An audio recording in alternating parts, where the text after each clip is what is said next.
Boa noite, queridos. Muito obrigado por poder nos receber mais uma vez na sua casa através da internet, porque a primeira igreja presbiteriana de Tampa Bay, ela tem uma página no Facebook e muitas pessoas já estão não apenas curtindo, mas acompanhando os nossos trabalhos aqui. Nós estamos no dia 15 de fevereiro de 2015 e com muita alegria nós estamos nos preparativos para a comemoração do nosso primeiro aniversário. A nossa igreja ela foi organizada num culto especial no dia 1º de fevereiro e nós estamos preparando essa nossa grande festa de gratidão a Deus por esse ano que Ele nos concedeu. Foi um ano de grandes desafios, mas em todos esses desafios nós pudemos contar com a presença de Deus, abrindo portas, ajudando-nos, levando as pessoas certas para compartilhar o Evangelho. Mas ainda carecemos das orações dos irmãos que conosco nos acompanham, não apenas vindo aqui à igreja no nosso horário de trabalho, como também pela internet. Nós temos a grata satisfação de contar aqui com alguns irmãos vindo das igrejas presbiterianas no Brasil para passar um período sabático e enquanto eles estão aqui passando por esse período, nós temos o prazer de contar com a presença deles. E mais uma vez nós queremos agradecer a Deus por esses que Ele tem enviado, como também por outros mais que Ele também mandará para reforçar as nossas atividades. E hoje, graças a Deus, né, por conta também do talento, o nosso irmão reverendo Cássio, né, nos abrilhantou aqui, né, com a Laís tocando no teclado e a Carol tocando violão, né? Nós vamos, em um momento apropriado, num outro dia, né, participar de um culto onde vocês vão estar sendo também mostrada para tanta gente em Belo Horizonte, querendo saber onde é que estão as nossas coleguinhas, né? Mas estão aqui trabalhando para o Senhor. Que Deus assim abençoe as nossas queridas. E não poderíamos também deixar de falar, né, Ana? A Ana amanhã vai fazer o seu 10º aniversário, não é? Não é todo dia que se faz 10 anos de vida. E nós agradecemos a Deus, as coleguinhas da Ana que estarão assistindo essa pregação lá em Belo Horizonte, vão dizer, olha que coisa boa, foi comemorar o aniversário na Flórida. Que coisa boa, né? Deus abençoe a Ana. Mas, queridos, nós temos mencionado que durante o ano de 2015, nós temos tratado sobre o assunto de crescimento no conhecimento de Deus. No mês de janeiro, nós já tratamos a respeito de crescer na adoração, e no mês de fevereiro, nós estamos crescendo o nosso conhecimento de Deus no que se refere à consciência do pecado, tudo aquilo que envolve o pecado, e hoje, de uma forma especial, nós vamos abordar uma outra temática sobre este tema. E eu quero convidar a você para que abra a sua Bíblia e acompanhe a Palavra de Deus no livro de Gênesis, capítulo 2, verso 15 a 17.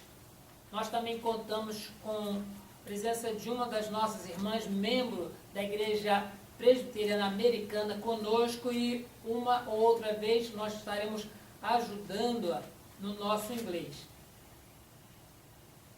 Mr. Miller, at Genesis 2, start with 15 through 17.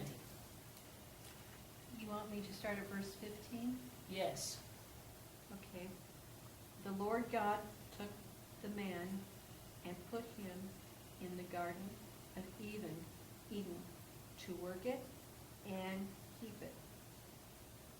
Do you want me to read verses Yes. 16 and 17? Please. Okay, verse 16.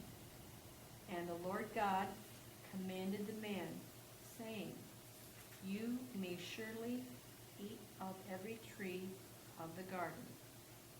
Verse 17. But of the tree of the knowledge of good and evil you shall not eat. For in the day that you eat of it, you shall surely die. E agora a versão João Ferreira de Almeida diz: Tomou, pois, o Senhor Deus ao homem e o colocou no jardim do Éden para o cultivar e o guardar. E o Senhor Deus lhe deu esta ordem: de toda a árvore do jardim comerás livremente, mas da árvore do conhecimento do bem e do mal não comerás, porque no dia em que dela comeres, certamente morrerás.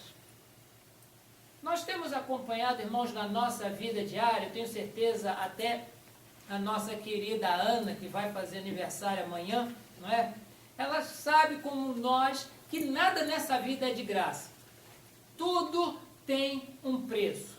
Não adianta usar nem o recurso dizendo que só trabalha de graça o relógio, porque para ele trabalhar ele precisa ou de uma bateria, se for um relógio eletrônico, ou de alguém que lhe dê a corda, ou esses outros relógios que, conforme vai movimentando o braço, acionam um mecanismo que o faz funcionar.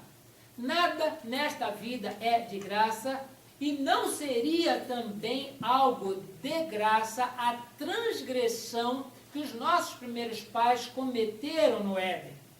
Aqui, irmãos, está configurado o primeiro mandamento da Bíblia. Muitas vezes, quando as pessoas falam de mandamento, lembram de Moisés, lembram dos 10 mandamentos, das tábuas da lei, mas antes disso, Deus, ele anuncia para Adão um mandamento dizendo: olha, de todas as árvores dos jardins comerás livremente, mas da árvore do conhecimento do bem e do mal não comerás, porque no dia em que dela comeres, certamente morrerás. Deus aqui lhe dá um mandamento, e não apenas dá o mandamento, mas ele também expressa, ele esclarece que quando Adão, quando a sua criação, ela falhasse no cumprimento deste mandamento, haveria uma penalidade. E essa penalidade Deus deixa claro, dizendo: certamente morrerás. Sim, queridos, nós sabemos que o pecado que entrou na humanidade pelos nossos primeiros pais, ele tem um preço.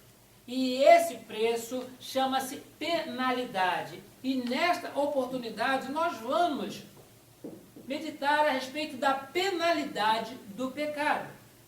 Qual é a penalidade? Qual é a pena que se aplica para aquele que comete pecado? Primeiramente, irmãos, nós podemos observar que a penalidade do pecado, ela é a morte, porque é uma desobediência a Deus. Alguém pode tipificar dizendo que o pecado dos nossos primeiros pais foi comer do fruto. Na realidade, comer foi a materialização do pecado, porque no coração dos nossos primeiros pais o pecado já tinha se instalado quando eles decidiram desobedecer. Desobedecer a Deus é o pecado.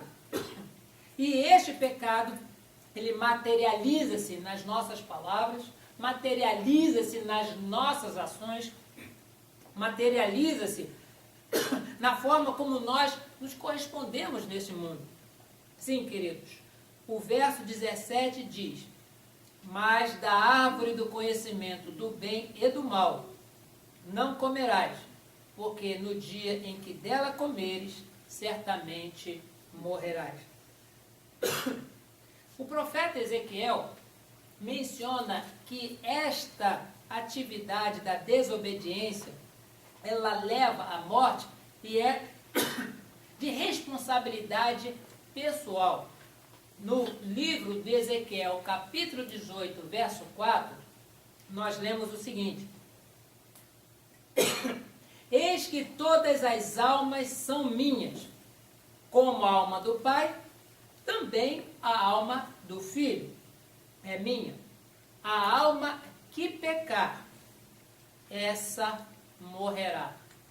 Sim, queridos, Deus, ele trata individualmente o pecador, dizendo que a alma do pai pertence a Deus, a alma do filho pertence a Deus, e a alma que pecar, essa morrerá. Sim, queridos, a penalidade do pecado é a morte. E ainda menciona o apóstolo Paulo, na Epístola aos Romanos, capítulo 6, verso 23, a primeira parte, dizendo que o salário do pecado é a morte. Não há como nós observarmos algo diferente disso. Deus falou para Adão que se ele desobedecesse, se ele cometesse o pecado, e o pecado é desobedecer a Deus, é contrariar a vontade de Deus, é contrariar o mandamento de Deus, ele seria punido com a morte. E os textos, irmãos, que seguem a esta informação, dizem que não aconteceu nada diferente do que Deus havia mencionado. No domingo passado, meditando sobre um outro aspecto do pecado, da consciência do pecado, Deus, ele não mentiu para Adão, dizendo que ele morreria se comesse, e ele acabou ainda vivendo com a sua esposa, sendo apenas expulso. Quando menciono apenas expulso, normalmente é essa visão que uma pessoa que não conhece a palavra de Deus, ela tem na sua mente. Mas se nós observarmos o contexto que refere à queda dos nossos primeiros pais, já no capítulo 3 de Gênesis, nós lembraremos que após eles confessarem diante de Deus que haviam desobedecido, Deus, ele os disciplina para a mulher, aumentando as dores do parto, colocando sobre o ombro do homem o peso do seu trabalho, onde do suor do rosto ele estaria retirando o seu pão diário. Também Deus enunciou maldição para a serpente, enunciou maldição para toda a terra por causa do pecado dos nossos primeiros pais, mas não matou Adão, não matou Eva. Diz-nos o texto que Deus, ele fez vestimenta de pele de animal e vestiu Adão e vestiu Eva. Um inocente morreu, um inocente derramou sangue para que a justiça de Deus quanto à desobediência ela fosse satisfeita. Alguém que nós jamais saberemos classificar no reino animal morreu, para que a misericórdia de Deus se aplicasse na vida dos nossos primeiros pais. Sim, queridos, a penalidade do pecado é a morte, porque é desobediência para Deus. Um outro aspecto, irmãos, da consciência de pecado, o texto nos sugere de que é a morte a penalidade do pecado, porque isso ofende a santidade de Deus.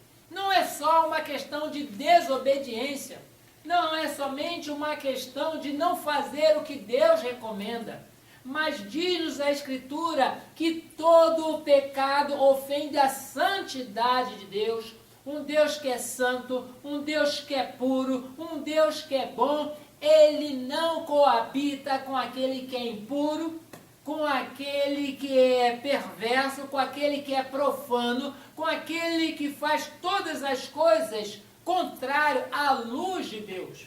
Por isso, a penalidade do pecado é a morte por ofender a santidade de Deus, e nós vemos, por exemplo, entre muitos textos, o texto de Levítico, capítulo 18, verso 5, que assim nos diz: portanto, os meus estatutos e os meus juízos guardareis, cumprindo-os, ou seja, cumprindo esses mandamentos, o homem viverá por eles.